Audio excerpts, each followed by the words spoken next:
Cette rencontre entre Christ et la femme samaritaine n'était pas seulement fortuite ou une belle histoire.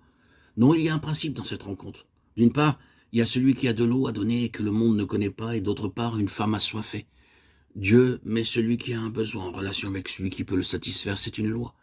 Si vous n'avez pas de quoi pourvoir, ce sera bien souvent une œuvre sans consistance qui sera accomplie pour le Seigneur. C'est le principe de la croix. Et il agit de différentes façons, nous mettant à l'épreuve, nous contraignant, nous dépouillant afin de nous introduire dans la connaissance du Seigneur. Là où notre joie dans le Seigneur, notre enthousiasme et notre vie chrétienne seront la conséquence de quelque chose de plus profond que la simple force vive, l'impulsion produite par le fait d'accomplir de nombreuses choses, courant de réunion en réunion, donnant des messages, étant occupés à remplir nos engagements dans l'œuvre chrétienne. Le Seigneur ne désire pas que nous soyons ainsi. Je ne dis pas que vous ne serez jamais absorbés et que vous n'aurez pas de nombreuses occupations. Mais la méthode du Seigneur pour faire de nous des serviteurs utiles consiste à nous discipliner jusqu'à ce que nous le connaissions. Ainsi, quand nous serons occupés dans l'œuvre chrétienne, cette connaissance du Seigneur sera en nous. Ce qui nous est nécessaire, c'est un accroissement de la mesure de la valeur du Seigneur dans nos propres cœurs. Et ainsi, que nous ayons ou non une activité, il demeurera toujours très précieux pour nous. C'est ce qu'il désire, c'est très simple. Mais c'est le fondement de tout service. Vous pouvez vous trouver dans un certain lieu et il ne vous est pas toujours possible de parler du Seigneur ni de faire grand-chose.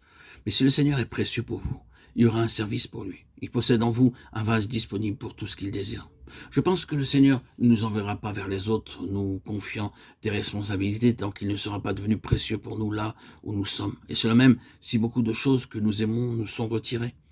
C'est le principe de la croix. Nicodème est venu avec toute sa plénitude. C'était un homme accompli, un chef des Juifs, avec une autre position influent et plus encore. Il représente la plénitude de la religion. Alors le Seigneur virtuellement lui dit « Tu dois tout délaisser et tout recommencer comme un nouveau-né.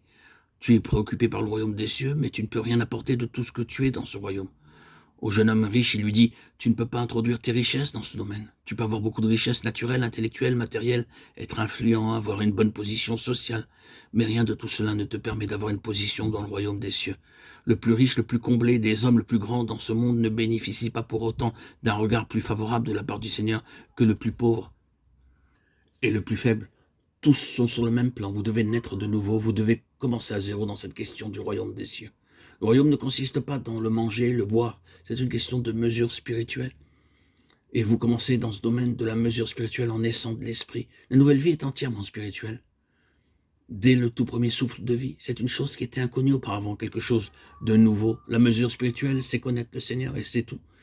Notre position, le rang dans le royaume des cieux est simplement une question liée à la connaissance du Seigneur.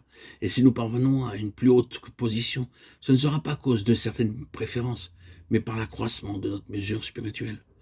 Les personnes qui comptent dans les cieux sont des personnes spirituelles et ce qui importe, c'est le degré de leur spiritualité. Et cette spiritualité consiste à connaître le Seigneur.